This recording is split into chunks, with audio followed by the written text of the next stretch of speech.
Motion learning में आपका स्वागत है। इनऑर्गेनिक क्लास 12th का हम पी ब्लॉक स्टार्ट करने जा रहे हैं। पी ब्लॉक के जो तत्व हैं, आपको पता होगा कि आवर्त सारणी में तत्वों को 4 भागों में बांटा गया है, या आवर्त सारणी को 4 भागों में बांटा गया है, जिसमें 3 प्रकार के तत्व धातुएं, अधातुएं और उपधातुएं व्यवस्थित की गई हैं।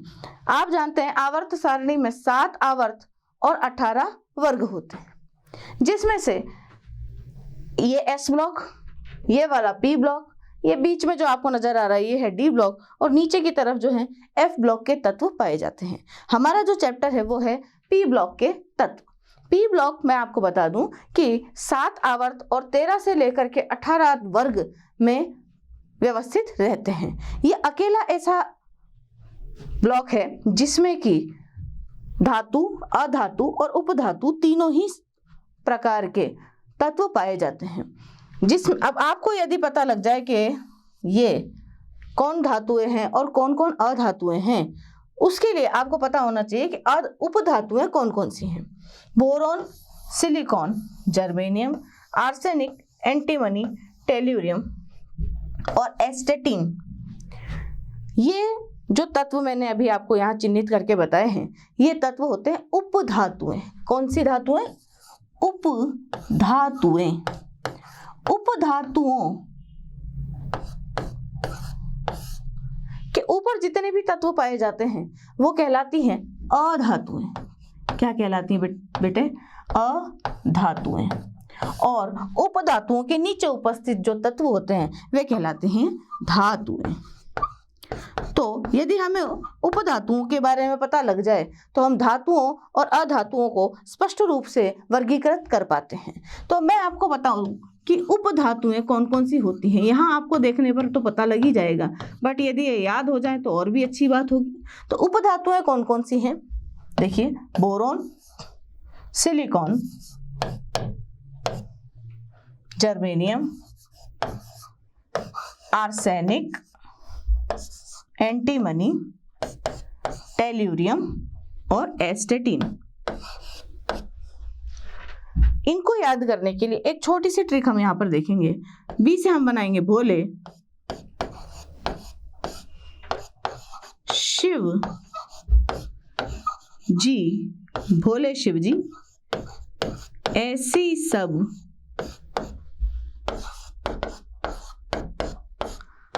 तेरी आत्माएं। यानी कि भोले शिव जी की जितनी भी आत्माएं हैं, है ना, वो सब हमारे में बसती हैं। तो वही हमने ट्रिक बनाई है, भोले शिव जी ऐसी सब तेरी आत्माएं। पहले पोलोनियम को भी, इस पोलोनियम को भी उपधातु माना जाता था, परंतु बाद में जो नई स्टडीज हुई उनके अकॉर्डिंग कुछ लोगों ने इसको धातु भी माना। तो ये लड़ाई जब खत्म हुई तो लास्ट में पता लगा कि एक्चुअली ये पोलोनियम उपधातु नहीं है। आजकल इसको स्पष्ट रूप से धातु माना जाने लगा है। स्टडी के अकॉर्डिंग, आजकल जो न्यू स्टडी हुई है उसके अकॉर्डिंग पोलोनियम जो है ये PO, इसको धातु ही माना जाता है। तो यदि कोई संशय है तो अपने दिमाग में से उसे निकाल दें। तो पोलोनियम जो है वो क्या है? धातु। बाकी boron, silicon, germanium, arsenic, antimony, tellurium और एस्टेटिन, ये सब क्या है? आपकी उपधातुएं। उपधातुओं को आप जो है वो इस प्रकार से याद रखेंगे। उपधातुओं के ऊपर अधातुएं और उपधातुओं के नीचे धातुएं उपस्थित होती हैं। तो पी ब्लॉक के जो तत्व हैं उनका मोटा मोटा वर्गीकरण मैं आपको यहाँ पर दे चुकी हूँ। अब पी ब्लॉक में से वर्ग नंबर 13 और वर्ग नंबर 14 की आप जो है ऑलरेडी स्टडी 11th क्लास में कर चुके हैं। हम बात करेंगे क्लास 12th में वर्ग नंबर 15 के तत्वों की। तो वर्ग नंबर 15 के जो तत्व हैं वो ये रहे। वर्ग नंबर 15 के तत्व कौन कौन से होते हैं? अपना nitrogen, phosphorus, arsenic, antimony, bismuth और मॉस्कोवियम। तो इन्हें याद रखने के लिए हम एक ट्रिक बनाते हैं। न्यूजीलैंड, पाकिस्तान, ऑस्ट्रेलिया सब बिके मॉस्को जाकर के। ये सब क्रिकेट टीम्स हैं, या जो मैं ये नहीं कहूँगी कोई भी जो खेल है वो बिका होता है, ऐसी कोई बात नहीं है कि टीम्स हैं। अब टीम का क्या होता है, आपस में कोऑर्डिनेशन जो हो जाता है तो जाकर के वो मैच फिक्सिंग वगैरह कर लेते हैं। तो उस पर एक ट्रिक बनाई हुई है, न्यूजीलैंड, पाकिस्तान, ऑस्ट्रेलिया सब बिके मॉस्को जा करके। तो ये एक छोटी सी ट्रिक है याद करने की, आपके पास कोई और ट्रिक हो तो बहुत अच्छी बात है। तो 15 के जो तत्व होते हैं उसमें पहला मेंबर जो होता है वो होता है नाइट्रोजन। इसीलिए इस ग्रुप के जितने भी सदस्य होते हैं या ग्रुप में उपस्थित जितने भी तत्व हैं उन्हें सबको सम्मिलित रूप से नाइट्रोजन फैमिली कहा जाता है। अब नाइट्रोजन फैमिली को एक और शब्द के नाम से जाना जाता है, निकोजन्स। निकोजन जो शब्द है वो लिया गया है नायोम्स से।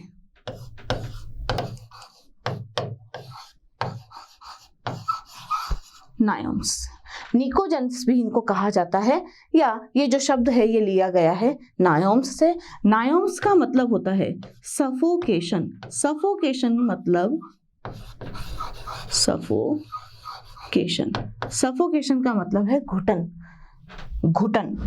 सफोकेशन का हिंदी शाब्दिक अर्थ जो है वो होता है घुटन। देखिए होता क्या है, वातावरण में नाइट्रोजन, ऑक्सीजन जैसी और भी गैसेस उपलब्ध होती हैं। जब हम सांस को अंदर लेते हैं तो नाइट्रोजन, ऑक्सीजन जैसी और भी गैसेस जो हैं हमारे शरीर के अंदर जाती है, जिसमें से सिर्फ ऑक्सीजन जो है उसका उपयोग हमारे शरीर के द्वारा कर लिया जाता है मेटाबॉलिक रिएक्शंस के लिए। बाकी की जो गैसेस है जब हम सांस बाहर छोड़ते हैं उसी के द्वारा ये बाहर आ जाती है।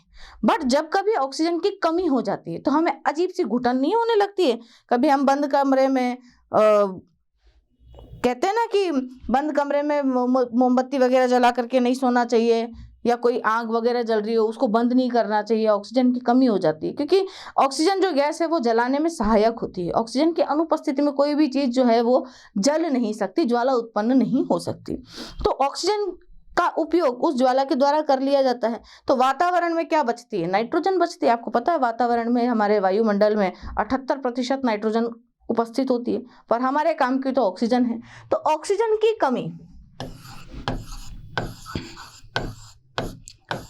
की कमी होने पर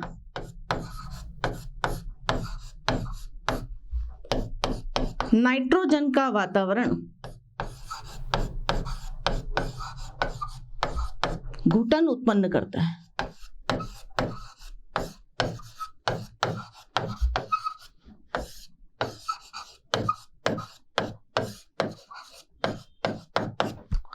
तो नाइट्रोजन का वातावरण जो घुटन उत्पन्न करता है, इस वजह से इस नाइट्रोजन को नायोम्स या नायोम्स यानी कि सफोकेशन जनरेटिंग कहा जाता है। इसीलिए इन सभी तत्वों को नायोम्स भी कहा जाता है। क्यों कहा जाता है? कारण यहाँ स्पष्ट है।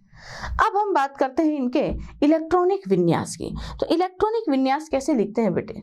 देखिए, आप जानते हैं कि इलेक्ट्रॉनिक विन्यास जिस भी वर्ग के तत्व का इलेक्ट्रॉनिक विन्यास लिखा जाना है, जैसे मैं यहाँ लिखने जा रही हूँ नाइट्रोजन का इलेक्ट्रॉनिक विन्यास।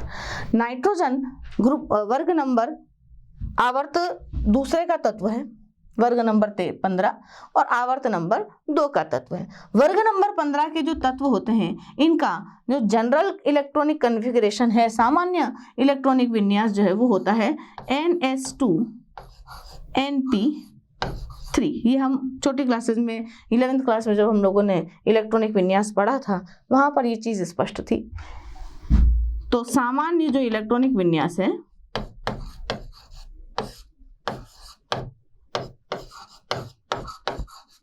सामान्य इलेक्ट्रॉनिक विन्यास जो है वो है NS2Np3। तो बाकी जो तत्व हैं उनका भी इलेक्ट्रॉनिक विन्यास इसी को फॉलो करता चला जाएगा। यहाँ पर ये N क्या होता है बच्चों?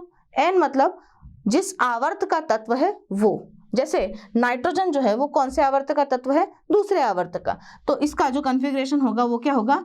2s2 और 2p3। अब ये अधूरा कॉन्फ़िगरेशन है। 2s के पहले क्या? 2s के पहले ये जिस वर्ग का तत्व है उसके जस्ट पहले वाली आवर्त इनर्ट गैस या अक्रिय गैस। देखिए, नाइट्रोजन जो कि दूसरे आवर्त का तत्व है, दूसरे आवर्त के तत्व के इलेक्ट्रॉनिक विन्यास को लिखने के पहले हमें पहले आवर्त की इनर्ट गैस लिखनी पड़ेगी जो कि है हमारी हीलियम।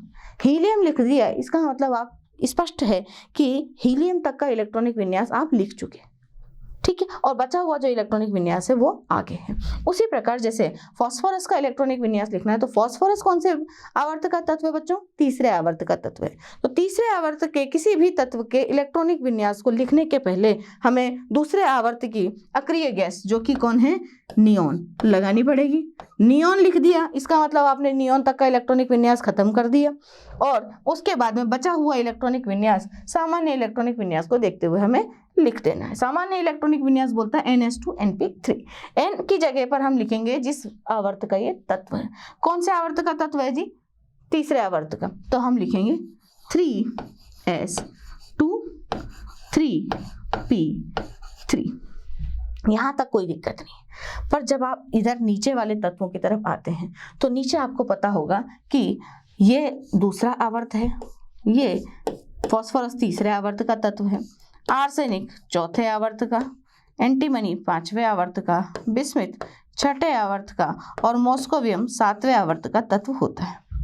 अब जब आप अक्रिय गैसों से इस तरफ आते हैं तो जब तक आप आर्सेनिक पहुंचेंगे वहां बीच में आएगी एक डी सीरीज। आपको पता होगा डी ब्लॉक जो है चौथे वर्ग से चौथे आवर्त से सातवें आवर्त तक चलता है।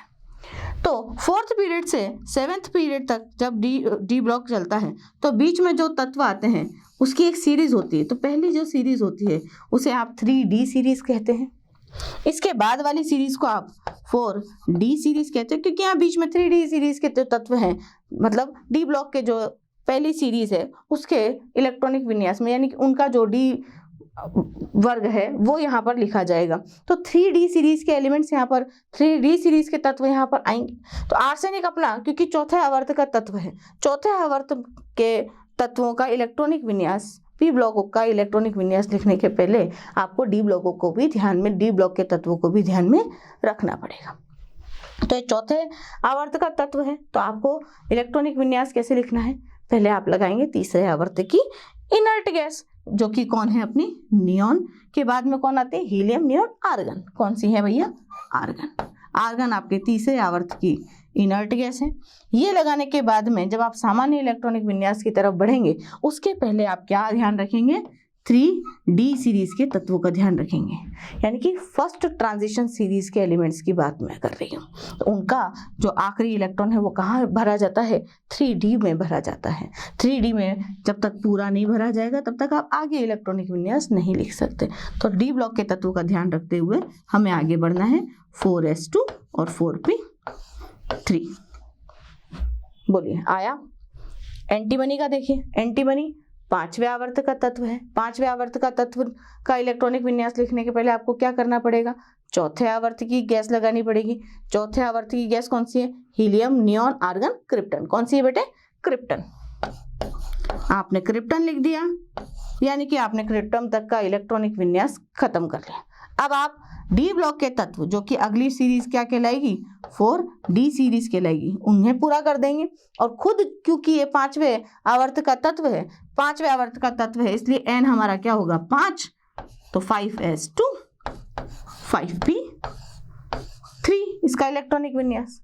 बिल्कुल इसी प्रकार बिस्मिथ और मॉस्कोवियम का इलेक्ट्रॉनिक विन्यास भी आप लिख सकते हैं।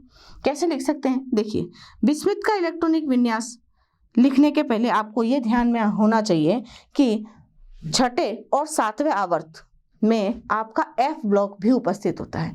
तो बीच में P ब्लॉक तक जाने के पहले आपको D ब्लॉक के तत्वों को और F ब्लॉक के तत्वों को भी लेते हुए चलना पड़ेगा। तो D ब्लॉक की जो सीरीज है, क्योंकि ये 3D, ये 4D, तो अब की बार आएगी D ब्लॉक वाली सीरीज 5D सीरीज, और इसके पहले आएगी आपकी 4F सीरीज, क्योंकि F ब्लॉक के तत्वों का भी आपको ध्यान रखना पड़ेगा। तो इसका इलेक्ट्रॉनिक विन्यास कुछ इस प्रकार लिखा जाएगा। बिस्मिथ छठे आवर्त का तत्व है। देखिए, छठे आवर्त का तत्व है तो गैस लगेगी एक आवर्त कम वाली। कौन सी? पांचवें आवर्त की। पांचवें आवर्त की गैस लगेगी। तो पांचवें आवर्त की गैस कौन सी होती है? Helium, neon, argon, krypton, xenon. कौन सी होती है? जीनॉन। ये जीनॉन गैस लगाएंगे। फिर आप 4F पूरा करेंगे जिसमें कि 14 इलेक्ट्रॉन आते हैं। देन फिर आप 4F के बाद में 5D पूरा करेंगे जिसमें कि 10 इलेक्ट्रॉन आते हैं। ये पूरा भरने के बाद में आप जिस आवर्त का तत्व है, छठे आवर्त का तत्व है, इसलिए हमारा यहाँ जो n है वो क्या होगा 6, तो 6s2 और 6p3। अच्छा, जिन बच्चों को इलेक्ट्रॉनिक विन्यास में प्रॉब्लम आ रही है उनको अलग से इलेक्ट्रॉनिक विन्यास भी सिखा देंगे। मॉस्कोवियम देखो, मॉस्कोवियम 7वें आवर्त का तत्व है, तो जैसे इसका लिखा था ऐसे इसका भी लिखेंगे। 7वें आवर्त के तत्व तक आने के पहले हमें किन किन का ध्यान रखना पड़ेगा, 6d सीरीज के एलिमेंट्स का ध्यान रखना पड़ेगा और 5f सीरीज के एलिमेंट्स का ध्यान रखना पड़ेगा। जब तक इन दोनों का ध्यान नहीं रखेंगे तब तक ये नहीं आएगा, है ना। वही पढ़ते हैं ना अपन पढ़ते हैं, लाइन वहां खत्म हुई फिर इधर से चालू करते हैं। अब इधर वहां बीच में इतनी बड़ी लाइन आएगी तो उसको छोड़ेंगे थोड़ी ना, उसको लेते हुए चलेंगे। कैसे लेंगे, वही 7वें आवर्त का तत्व है तो छठे आवर्त की इनर्ट गैस लगाएंगे रेडॉन। रेडॉन लगाने के बाद में 5f सीरीज कंप्लीट करेंगे 14 इलेक्ट्रॉन्स लगाते हुए, फिर 6d सीरीज कंप्लीट करेंगे 10 इलेक्ट्रॉन लगाते हुए, देन फिर 7s2 और 7p3। ये इसका सामान्य इलेक्ट्रॉनिक विन्यास की बात यहाँ पर की जाती है। अब आगे चलते हैं। इलेक्ट्रॉनिक विन्यास के बाद हम बात करेंगे इनकी उपलब्धता की। उपलब्धता, तो नाइट्रोजन फैमिली में आप लोगों को पता है कि नाइट्रोजन गैस जो है वो वायुमंडल में उपस्थित होती है। वायुमंडल में आयतन जो होता है नाइट्रोजन गैस का वो कितना होता है, 78% आयतन नाइट्रोजन गैस का यहाँ उपलब्ध होता है। तो पहली ही बात यही हुई कि नाइट्रोजन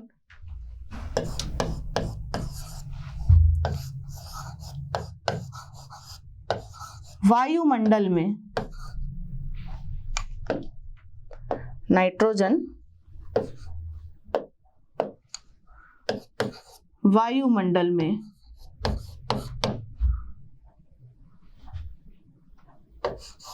78%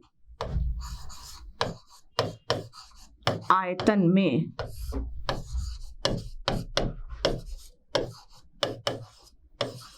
उपलब्ध होती है।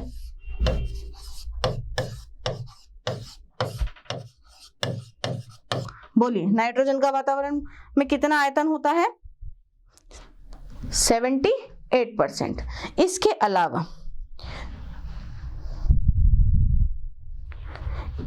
अलावा भूपर्पटी की यदि बात की जाए, ये तो हमने किसकी बात करी बेटे, वायुमंडल की बात करी। भूपर्पटी पर यदि हम बात की जाए, भूपर्पटी यानी कि पृथ्वी की सतह की यदि बात की जाए, भूपर्पटी की यदि बात की जाए, तो भूपर्पटी पर नाइट्रोजन जो है वो अलग अलग खनिजों के रूप में उपस्थित होती है। जैसे आपके है NaNO3। NaNO3 जो खनिज है इसका नाम है चिली सॉल्टपीटर। चाइल देश का नाम है ना। चिली देश जो होता है उसको अंग्रेजी में बोलते हैं चाइल देश। वहां का शोरा, चिली सॉल्टपीटर इसे कहा जाता है। नाम याद रखने पड़ेंगे आपको। सॉल्टपीटर का मतलब होता है शोरा। फिर हमारा KNO3, NaNO3 का भाई KNO3, सोडियम और पोटेशियम लगभग एक जैसी रिएक्शंस और एक ही जैसे तत्व का निर्माण करते हैं, इसीलिए मैं इन दोनों को भाई बोलती हूँ। ये इसका भाई है, ठीक है। तो पोटेशियम और सोडियम दोनों भाई होते हैं। एक चिली सॉल्टपीटर है तो एक हमारा इंडियन सॉल्टपीटर होगा। कौन होगा, इंडियन सॉल्टपीटर।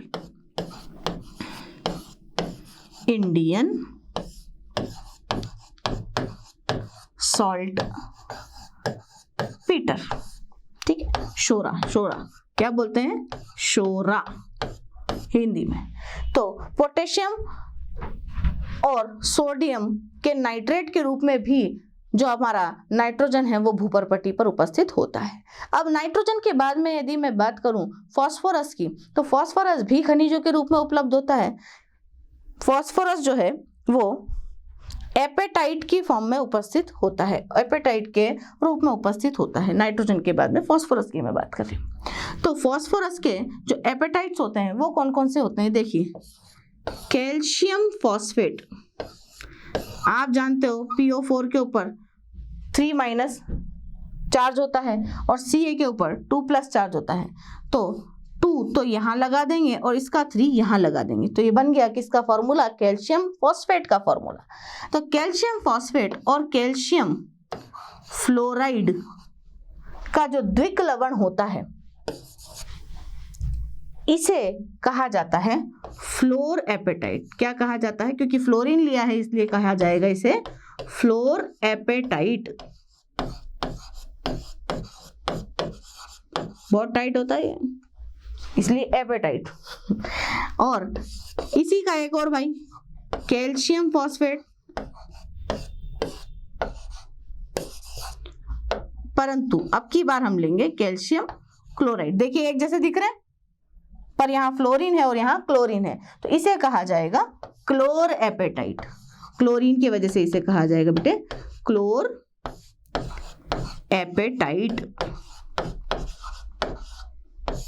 तो फ्लोरएपेटाइट और क्लोरएपेटाइट खनिजों के रूप में हमारा जो फास्फोरस है वो उपस्थित यहाँ होता है। इसके बाद हम बात करें आर्सेनिक, एंटीमनी और बिस्मिथ की, तो ये प्रायः सल्फाइड अयस्कों के रूप में मुक्त अवस्था में उपस्थित होते हैं।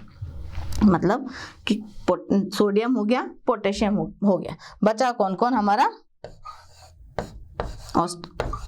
आर्सेनिक, न्यूजीलैंड पाकिस्तान के बाद ऑस्ट्रेलिया, फिर एंटीमनी और बिस्मिथ। आर्सेनिक, एंटीमनी और बिस्मिथ जो हैं वो प्रायः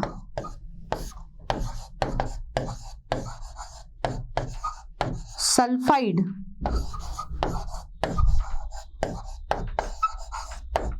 अयस्कों के साथ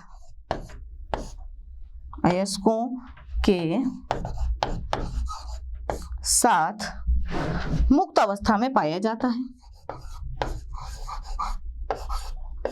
मुक्त अवस्था में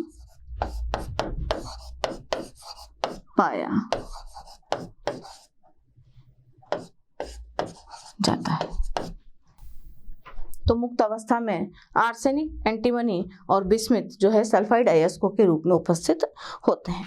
तो ये हुई इनकी उपलब्धता की बात कि भाई नाइट्रोजन जो है वो आयतन जो है, नाइट्रोजन का आयतन वायुमंडल में 78% होता है। भूपर्पटी पे यदि आप देखें तो चिली सॉल्टपीटर, इंडियन सॉल्टपीटर के रूप में उपस्थित होता है।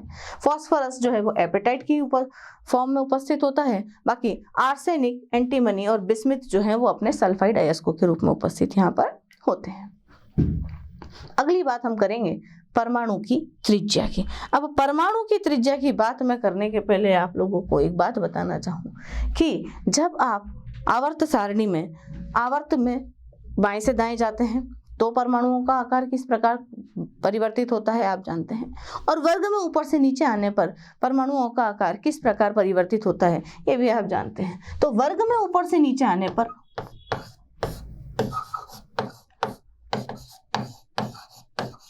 वर्ग में ऊपर से नीचे जाने पर क्या होता है? कोशों की संख्या बढ़ती है। किनकी संख्या बढ़ती है बेटे? कोशों की संख्या बढ़ती है।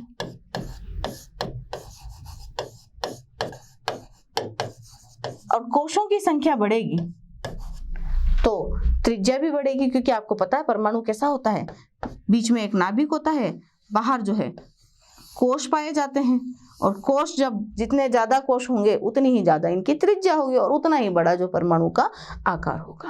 तो कोशों की संख्या बढ़ती है तो आकार या त्रिज्या भी इनकी बढ़ती है।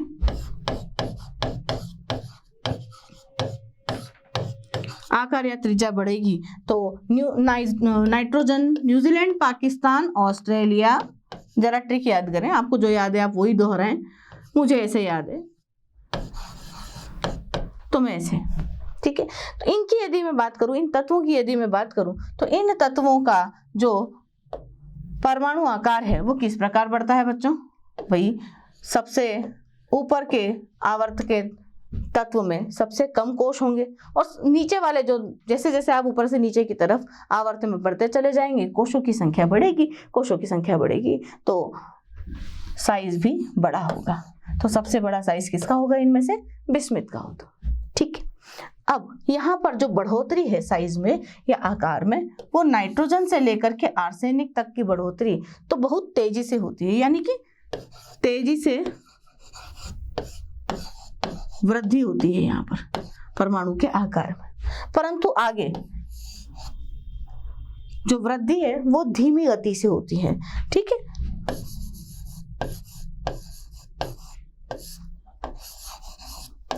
धीमी गति से यहाँ पर वृद्धि होती है, मतलब वृद्धि तो होती है, साइज में इंक्रीमेंट तो होता है, यानी कि साइज बढ़ तो रहा है, पर वृद्धि कैसी होगी यहाँ पर, धीमी, यानी कि धीरे धीरे, है ना, वृद्धि होगी वो धीमी वृद्धि होगी, वहां पर वृद्धि जो है वो तीव्र गति से होगी।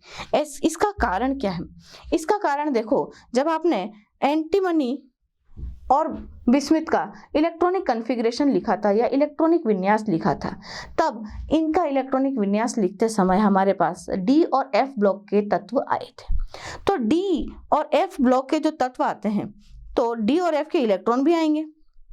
तो डी और एफ के इलेक्ट्रॉन आने की वजह से यहाँ पर परिरक्षण प्रभाव जो है वो नगण्य हो जाता है। यानी कि धीमी वृद्धि का कारण क्या है कि आंतरिक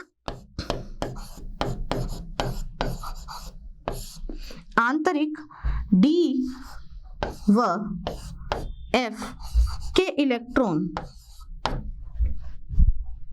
के मध्य परिरक्षण प्रभाव के मध्य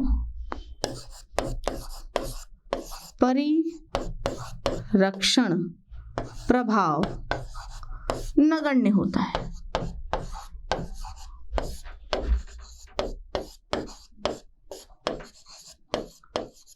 तो डी और एफ कोश के इलेक्ट्रॉन आ जाने की वजह से परिरक्षण प्रभाव जो है वो नगण्य हो जाता है, जिसकी वजह से साइज बढ़ता तो है पर इतना ज़्यादा ड्रास्टिक चेंज वहाँ देखने को नहीं मिलता है। तो यहाँ पर वृद्धि जो है वो धीमी पाई जाती है। परिरक्षण प्रभाव क्या होता है कि अंदर के इलेक्ट्रॉनों द्वारा, देखो परिरक्षण प्रभाव एक नज़र में आप समझो, भाई सभी कोशों में क्या घूम रहे हैं, इलेक्ट्रॉन घूम रहे हैं। अब इलेक्ट्रॉन के ऊपर नेगेटिव चार्ज होता है, ऋण आवेश होता है, तो एक ऋण आवेश दूसरे ऋण आवेश को बताइए प्रतिकर्षित करेगा। तो अंदर के कोश के इलेक्ट्रॉन जब बाहर के कोश के इलेक्ट्रॉन को प्रतिकर्षित करते हैं और बाहर के कोश के इलेक्ट्रॉनों पर नाभिक का आकर्षण नहीं लगने देते हैं, तो ये जो प्रभाव होता है जिसकी वजह से क्या होता है, ये वाला जो इलेक्ट्रॉन है बेचारा थोड़ा सा दूर खिसक जाता है और यहाँ जो है परमाणु का आकार इतना थोड़ा सा बढ़ जाता है।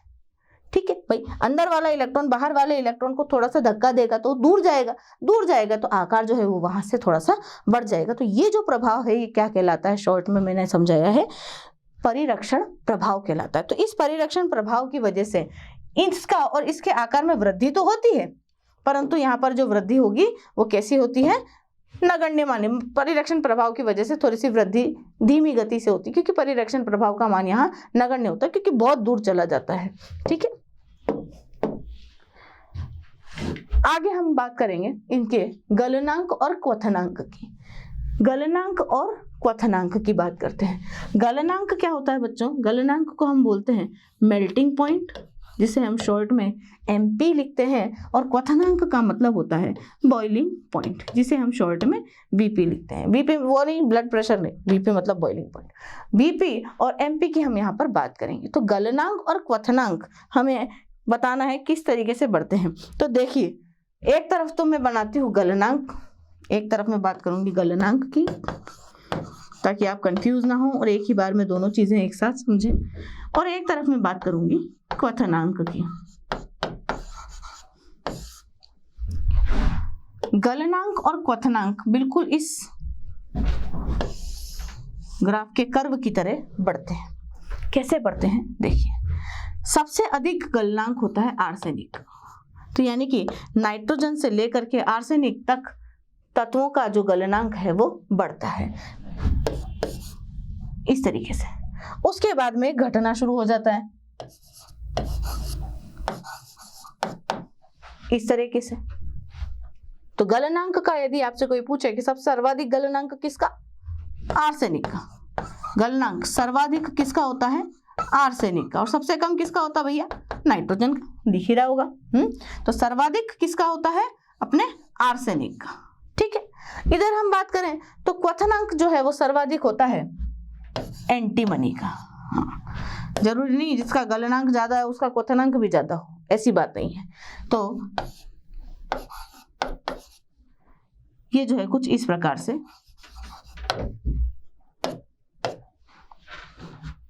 क्वथनांक की बात होती है। तो क्वथनांक सर्वाधिक किसका होता है? हमारे एंटीमनी का। सर्वाधिक क्वथनांक किसका? एंटीमनी का। अब आप जो है वो कंफ्यूज हो जाएंगे कि गलनांक सर्वाधिक आर्सेनिक का था या एंटीमनी का था। तो आपकी समस्या को सॉल्व करने के लिए देखो, AS और SB, इसको हम सम्मिलित रूप से ऐसे लिख सकते हैं, AS और SB, है ना। तो ऐसे सब बढ़ते हैं, ऐसे सब बोलो बढ़ते हैं, बड़ा हुआ लिखा है ना, तो ऐसे सब बढ़ते हैं। तो सर्वाधिक गलनांक आर्सेनिक का और सर्वाधिक क्वथनांक किसका? एंटीमनी का होता है। ठीक है, अगली बात जो है गलनांक और क्वथनांक के बारे में, गलनांक और क्वथनांक के बारे में इतना ही पूछा जाता है, किस तरीके से बढ़ते हैं, क्या होता है, केवल इतना ही पूछा जाता है। इसके बाद जो है अगली बात हम करेंगे आयनन एंथैल्पी की।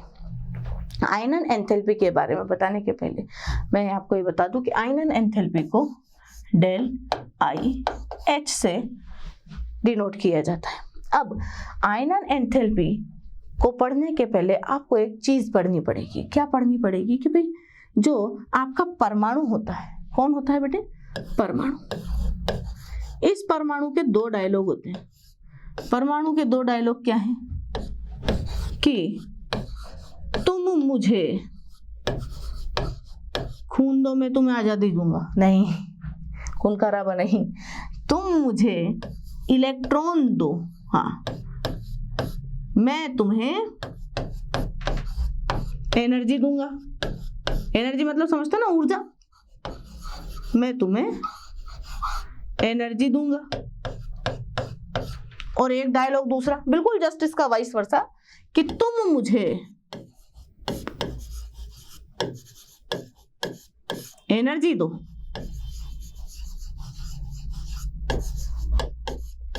तो मैं तुम्हें क्या दूंगा? मैं तुम्हें इलेक्ट्रॉन दूंगा। उसके पास और कुछ है ही क्या देने के लिए? इलेक्ट्रॉन है बस। मैं तुम्हें इलेक्ट्रॉन दूंगा, क्योंकि नाभिक तो अपने पास आने नहीं देगा। तो ये दो डायलॉग परमाणु मारता है, तुम मुझे इलेक्ट्रॉन दो, मैं तुम्हें एनर्जी दूंगा, और तुम मुझे एनर्जी दो, मैं तुम्हें इलेक्ट्रॉन दूंगा। तो टोटल मिला के यहाँ पर बात ये हो रही है कि परमाणु जो है इलेक्ट्रॉनों का आदान प्रदान कर सकता है। परमाणु इलेक्ट्रॉन ले भी सकता है, परमाणु इलेक्ट्रॉन दे भी सकता है। यदि परमाणु को इलेक्ट्रॉन दिया जाए और वो आपको बदले में कुछ एनर्जी दे, तो इस प्रकार से जो निकली हुई एनर्जी या ऊर्जा है उसे आप कहते हैं डेल EGH। क्या कहते हैं? डेल EGH। अभी बताएंगे डेल EGH क्या होती है। यहाँ पर ये डेल EGH क्या होती है?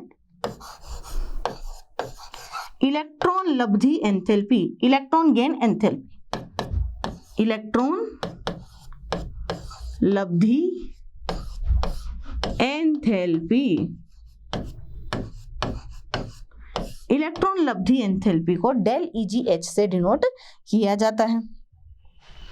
और दूसरा जो डायलॉग है, तुम मुझे एनर्जी दो, मैं तुम्हें इलेक्ट्रॉन दूंगा, यानी कि जब परमाणु को आप कोई एनर्जी देते हैं, बदले में वो अपना इलेक्ट्रॉन आपको दे दे, यानी कि पॉजिटिव चार्ज आ जाए, तो वो जो एनर्जी है वो क्या कहलाती है? डेल IH कहलाती है। क्या कहलाती है बेटे? डेल IH कहलाती है। यहाँ पर ये डेल IH क्या है? अपनी आयनन एंथैल्पी।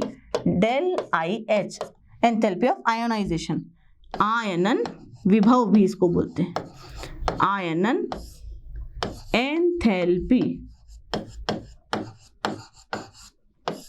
आयनन एंथैल्पी या आयनन विभव एक ही चीज होती है, बस दोनों की यूनिट्स जो है वो अलग अलग हो जाती हैं। अब आयनन एंथैल्पी, आयनन एंथैल्पी हमारा जो टॉपिक है वो क्या है? आयनन एंथैल्पी। यानी कि आपको क्या करना है कि एनर्जी देनी है तो इलेक्ट्रॉन देगा। तो आयनन एंथैल्पी की यहाँ से जो डेफिनेशन है, या जो इसकी आप क्या बोलते हैं डेफिनेशन, वो क्या परिभाषा जो है वो क्या बनती है कि किसी विलग गैसीय परमाणु में बाह्यतम कोश के, अब अंदर के कोश के इलेक्ट्रॉन तो निकलने नहीं वाले, है ना, निकलेंगे इलेक्ट्रॉन तो बाहर के ही निकलेंगे। तो आयनन एंथैल्पी होती क्या है? देखिए डेल IH की डेफिनेशन परिभाषा में यहाँ लिखती हूँ, क्या होती है कि किसी विलग या विलगित एक ही बात है, विलग गैसीय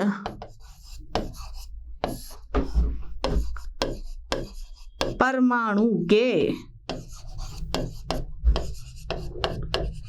बाह्यतम कोश के इलेक्ट्रॉन के निष्कासन हेतु आवश्यक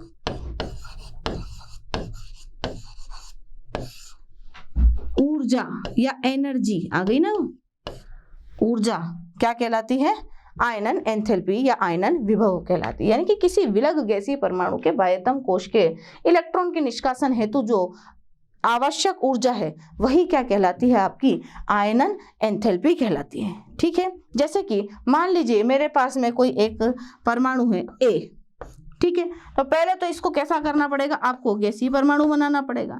अब इस गैसीय परमाणु को आपको क्या देनी पड़ेगी? कुछ न कुछ एनर्जी देनी पड़ेगी। वो एनर्जी हमारी किसके फॉर्म में होगी? डेल आई एच की फॉर्म में होगी। तब जाकर के ये अपने को क्या देगा? अपने अंदर से निकाल के एक इलेक्ट्रॉन देगा। अब जब किसी परमाणु में से, किसी न्यूट्रल परमाणु में से अगर एक इलेक्ट्रॉन निकल जाए तो बेचारे पे कौन सा आ जाता है? प्लस चार्ज आ जाता है। तो ये इस तरीके से एक इलेक्ट्रॉन निकाल करके हमें दे देगा एनर्जी देने पर। बोलिए बात समझ में आई कि नहीं आई? जब आप वर्ग में ऊपर से नीचे जाते हैं, ठीक है, जब आप वर्ग में ऊपर से नीचे आते हैं तो क्या होता है? कोशों की संख्या बढ़ती है। देखिए मैं इधर बनाती हूँ। जब आप वर्ग में ऊपर से नीचे आएंगे तो पहले 1 कोश होगा, फिर 2 कोश होंगे, फिर 3 कोश होंगे, तो कोशों की संख्या बढ़ रही है। कोशों की संख्या बढ़ रही है तो बताइए बाह्यतम कोश का जो इलेक्ट्रॉन है जो यहाँ घूम रहा है उसकी नाभिक से दूरी भी बढ़ गई है ना? वर्ग में ऊपर से नीचे आने पर क्या हुआ? कोशों की संख्या बढ़ गई। कोशों की संख्या बढ़ गई तो साइज भी बड़ा हो गया। साइज बड़ा हो गया तो बाह्यतम इलेक्ट्रॉन की नाभिक से जो दूरी है वो भी बढ़ गई। तो आकर्षण नाभिक का उस इलेक्ट्रॉन पर कम होगा या ज्यादा होगा? सीधी सी बात है, कम होगा। दूरी बढ़ेगी नाभिक से, अगर इलेक्ट्रॉन तक की दूरी अगर बढ़ रही है तो वहां पर उस इलेक्ट्रॉन पर नाभिक का आकर्षण जो है वो कम होगा। नाभिक का आकर्षण कम होगा तो मुझे बताइए इस इलेक्ट्रॉन को निकालने के लिए जो ऊर्जा दी जाएगी वो कम दी जाएगी या अधिक दी जाएगी? बाह्यतम कोश का इलेक्ट्रॉन है और बाह्यतम कोश बहुत दूर है, आराम से निकाल लो, नाभिक अपना कुछ नहीं करेगा, थोड़ी बहुत एनर्जी में अपना काम चल जाएगा। तो टोटल मिला करके यहाँ से कहने का मतलब ये है कि वर्ग में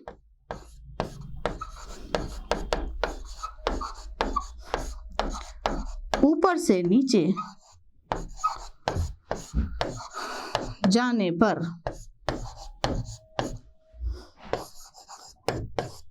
कोश बढ़ते हैं। कोश बढ़ते हैं तो बताइए बाह्यतम इलेक्ट्रॉन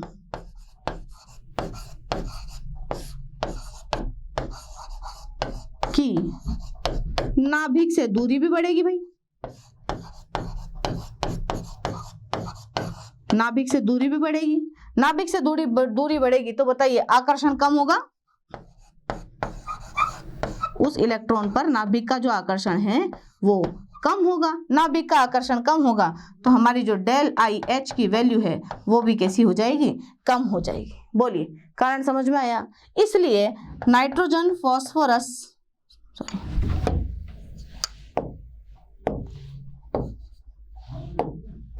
इसीलिए नाइट्रोजन फॉस्फोरस आर्सेनिक एंटीमनी और बिस्मिथ की आयनन एंथैल्पियों का यदि क्रम निर्धारित किया जाए तो सबसे ज्यादा आयनन एंथैल्पी का मान किसका होगा? नाइट्रोजन का होगा और सबसे कम जो है वो बिस्मिथ का होगा। कारण समझ में आया? ऊपर से नीचे आने पर कोशों की संख्या बढ़ रही है। कोशों की संख्या बढ़ रही है तो बाह्यतम इलेक्ट्रॉन, ये जो बाह्यतम इलेक्ट्रॉन है इसकी जो नाभिक से डिस्टेंस है वो भी बढ़ रही है। नाभिक से डिस्टेंस बढ़ रही है तो नाभिक का आकर्षण जो है इस इलेक्ट्रॉन पर बहुत कम लग पा रहा है, तो इसको निकालना हमारे लिए आसान हो रहा है। और जो काम आसान होता है उसमें एनर्जी कम वेस्ट होती है तो हमें एनर्जी भी कम देनी पड़ेगी। इसलिए डेल आई एच का मान बिस्मिथ के लिए कम होगा और नाइट्रोजन के लिए सबसे अधिक होगा। आई होप आप लोगों को आज की क्लास समझ में आई होगी। तो आज की सभा यहीं समाप्त करते हैं। धन्यवाद। आशा करता हूं हमारे टॉप एजुकेटर का यह लेक्चर आपको पसंद आया होगा। अगर पसंद आया है तो वीडियो को लाइक करिए, चैनल को सब्सक्राइब करिए और शेयर भी करिए, क्योंकि ज्ञान बांटने से बढ़ता है और सही बताऊं तो पुण्य भी मिलता है। मुझे सुनने के लिए बहुत बहुत धन्यवाद। Thank you.